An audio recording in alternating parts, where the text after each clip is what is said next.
I'm Kate from Wildly Unprepared, and today I'm with my very good friend, Chris Watson. What's up, what's up? He's an amazing musician, amazing guy, all around inspiring, and I'm really excited for you guys to get to hear a little bit about his life and his projects and his music, because it's really good. Thank you. You just released an album. I did. Today. I'm getting the exclusive interview, very first person to interview him. Yes, exactly. Tell me about it. The album, it's called Time Changes, 8 songs, and it's just kind of a reflection of where I'm at, like with my life. But it's kind of like a listener's type of album. You could put it on and vibe to it. But He sent it to me and I was just like doing work, walking around my house. It was amazing. No. The opening thing made me cry. Aw, thank you. Literally, it's like him explaining why he created the album, which I'm going to have you talk about, but it's just so moving because I know you. I've gotten to know you over this past year and like see his heart and everything that you do. We've been on 2 global trips together, Mexico City and Lebanon. And I watched Chris serve people who need help more than we do, just with absolutely like no pride, nothing. He just went in there, hands-on, loved on the kids. And so listening to you explain why you did this album, and you even talked about Lebanon a little bit, I was like, I know. I cried. What are some of the different important messages or themes that you think your listeners might get out of the songs?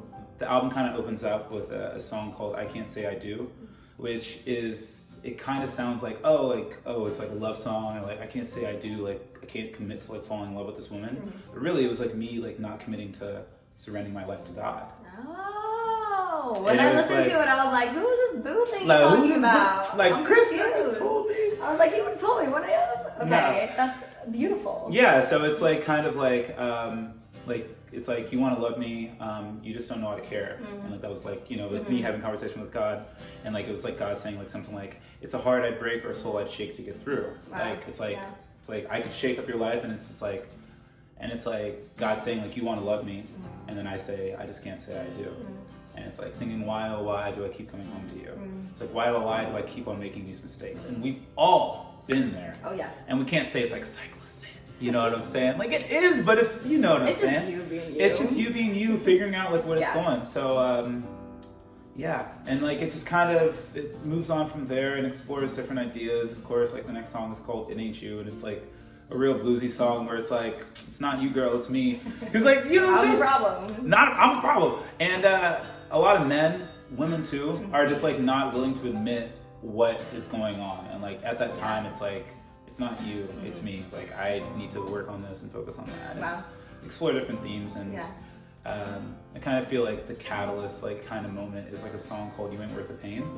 And writing that song, I was going through a breakup, but I was going through a lot of things. I lost my dad, I lost my best friend. And there was like a lot of things in life. And it's just like, I would wake up and I'm like, I am tired of feeling so sad. Yeah, we've been like, there. You know, like God, like just help me. I used to live in New York City. Yeah. And you know, the trains are great and then they suck. And so I like took the train. I was like so depressed this one day, and I like took this different train route home. And I was just at, you know, I was at Broadway Lafayette, and like the train was stuck, but there was a guy with like an old like ragtime piano. And so of course I was sitting there just like against the wall, just like all emotional, and like he was playing. And it was like a half hour, 45 minutes, and I was sitting there just like crying. I'm like, oh no. And I get on the train, and it's just like, it's just not worth it. Yeah. It's just not worth worrying about. It's not worth like being mad that your train's late. It's just kind of about like just being present. So I love that. That's something I always really admire about you. You're very positive. Like you walk into a room, you're already like singing everybody's praises, you're uplifting everybody. Yeah. But I know you've gone through things. Yeah. I know you lost your dad, Yeah. you moved, you had to find all new like friends here and like start over. Tell me a little bit about your journey and how you ended up here. I went to school in Miami, studied broadcast journalism, creative writing. What's up?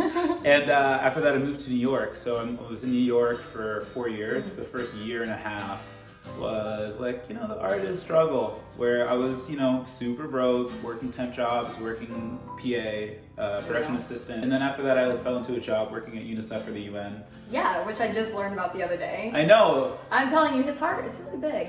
Yeah, so I love the kids. I've always loved the kids, and working there was a really big breakthrough. Like that year, I was like on the phone with my dad and stuff, and I'm like, Dad, like I'm tired of like getting paid this much. Like we gotta get paid more. I gotta get this. And I like it was like kind of a shift at 24 where I like mentally decided like, I'm gonna go after this, I'm gonna get this, and I deserve this. Started getting all the things that I deserve, and like working that job, I started making more money, and I was able to afford my first EP, and like that kind of just opened the doors for me, like as a musician. Fast forward, like, you know, a couple years into that job, and contract was ending, and one of my friends that I was running an open mic with in New York was like, hey, I'm moving to LA. And I'm like, okay, maybe I should go to LA. And I would tell people, and they were like, oh my gosh, like, yeah, of course. And like, I didn't even know for myself, but it was just like other people telling me. And so came out to LA, and it was, I mean, yo, I'm telling you, like, I came to LA, I tore it up. First like 3 months in LA, like, I'm telling you, Kate, it was like, I hit the ground, I'm like, yo, I'm a New Yorker, like, y'all don't understand. I'm about to move out of my way. Move out of the way. Run this city. I'm about to be on that billboard on Sunset. Don't you worry. That's a good attitude, though. It was. If you're nice about it. It was. I was nice about it. And it went pretty well. And then, you know, life hits. I had an aunt pass away very tragically, and then an uncle, and then the next month my grandpa. Death comes in threes. I've lost a lot of people.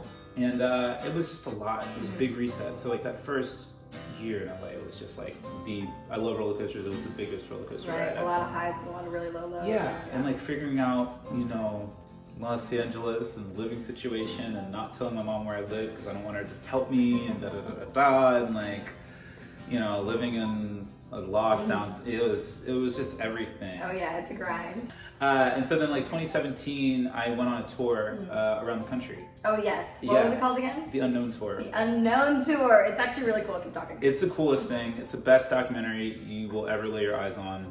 I could pretty much guarantee it. Honestly, it's so sick. Very confident. The street performing worked. A lot of confidence going on. A lot of confidence, you know. And so we drove around the country in a bus, and we recorded unknown musicians and made an album. So cool. It was so cool. What drove you guys to do that? Literally drove us. Me and 4 other guys, we drove. It was the drive to skirt around like what the music industry is like, where it's like it feels like music is not a competition. It's like real musicians know it's like, you know, it's not a competition, because if it was a competition, then there'd only be 5 musicians. Sure. But you could rattle off 20 people right now, and everybody's in their own lane. And that's what we were talking about the other day. Yeah. There's spots for everybody. There's spots for everybody. You don't have to see each other's competition, because you're gonna get yours. Yeah, you're gonna get yours, and like having that attitude. And so the tour was incredible. I know you lost your dad. I haven't ever really heard that story, so if you're comfortable sharing a little bit about that. And also I want to know like how your faith has played a role in your work. Losing my dad was, and my best friend were, it was the best and worst thing to ever happen to me. It was a regular Wednesday, and I just didn't, you know, I didn't feel like whatever. And I was, you know, listening to music, going on the train, going to work, and there was a song lyric from The Killers that came across, and it was like, and all that stands between the soul's release is this temporary flesh and bone. And like that's just something that's just so true. Like we're all souls, we're all spirits, you know. And it like hit me, like physically, like I'm just like physically hit me in the chest. And I just stood up in like the middle of like 3rd Avenue. I'm just like, wow. Yeah. Like gosh, I've heard this song dozens of times before, and never. But that's standing out right now. It stood out. And so I go upstairs and I'm working. I'm just like a regular day, and then my mom like text me like, hey, like, I'm gonna take your dad to the hospital, he's not doing well. So I go on a walk, and like I'm like, all right, I just don't feel good about it. I get back to my desk, and my buddy, my college roommate, texts me like, hey, like, so sorry about Raul. And like that day, like I just was in work. Who's Raul? My best friend from college. And he died in a car accident. How long before this day? He died that morning. I believe he died in that moment that song hit me. Yeah, I believe that too. I believe it too. Like literally chills right now. Oh gosh. Either way, and so it was everything. So like, you know, I left work and I had a session that night, and it was just like, you gotta, like, I already committed to the session, this girl already paid me, I gotta commit to doing it. So I'm going and recording the session. I'm recording acoustic version of this girl's song, and like singing on it, and like in between takes, I'm like calling my mom, like crying in the bathroom, like because she's in the hospital. And the song, of course, is like, it's like I'm falling in love with myself all over again and again and again. I don't need nobody else. I'm just fine by myself. I don't need your sympathy, because all I am is all I need. And I'm like singing all this stuff, and I'm like, God. Oh, man. So essentially, God was instrumental the whole way through. So it's like the whole time. So it's like you can't ignore it. Yeah. And you can't like be I was never mad at God. I was just mad at my circumstance, but I was never mad at God. So I think that's something that's been like the holding block for me, you know, because like everything's just orchestrated according to His plan, you know. So. And now you've seen, not that that happened, you know, for a reason, but you've seen the good that's come out of it. Oh yeah, and I even like the next day, you know, I was in a meeting and like I started crying uncontrollably, and like the phone rang and like this is my mom telling me that my dad's dead, and I like, you know, went home and like I was on the phone with my cousin. I was like packing up and I'm like, I see so clearly how in this moment this is the best and worst thing that's ever gonna happen to me. Yeah. And I was in that moment, day, you even like that day, I was like, this is just it. Like this is the best and the worst thing, and having it be the worst thing is the best blessing, because like it doesn't matter what else happens, Kate. Yeah. Comment. Oh my gosh, there's a comment coming right now. It's not as bad as my dad and my best friend. Like, you know what I'm saying? Absolutely. Like, so it was just really a blessing. Wow. You know? That's such a beautiful perspective to have, and so important for other people listening to hear too, because things happen and you're like, oh, this is the end of the world. There's no chance I'm ever going to get past this. No. How many years has it been since that happened? It's been 5 years. And you're past, not that you're past it, but you're still living, you're thriving, you're doing what you were put on this earth to do, and that's such a beautiful testament to how God can use any broken moment, any sadness for such beauty. You see? And it's like any blessing can, you know, any curse can be a blessing, any blessing can be a curse, you know, and it's just like, it's all about your perspective and how you know, try to handle it and attack it. And God was with you the whole time, literally warning you, telling you it was happening, literally walked me through it. I mean, the entire time. It's incredible. And you still have that faith with you now, and it plays into your music and to what you do every day. Chris and I know each other from church, actually. So tell me about your faith. How has that changed? How has it evolved? How has it played a role in your art too? I think what is the biggest thing is I started to really realize how me and my art, it's not about, it is me expressing myself, but what it really is, I'm just connecting with people. And I would connect with people on a spiritual level. And I would play a show, I'd play a show with my band or a show at a bar, or, you know, like a gig at a bar or whatever. And people come up and they're just like bawling, crying, like ask me like just like talking this and that, and I'm just like, oh my God, like, what are you doing? Right. You know what I'm saying? And I just started like really to like internalize. It's like you need to be spiritually more intentional with your art. And it was like within doing that my faith has just like grown stronger. That's amazing. So, Well, I'm so happy it is, because that's how I got to know you. Yeah. We wouldn't be here if that didn't happen. No, for sure. Everything is orchestrated. I'm telling you, and we aren't, you know what I'm saying? So we don't even know. We don't even know.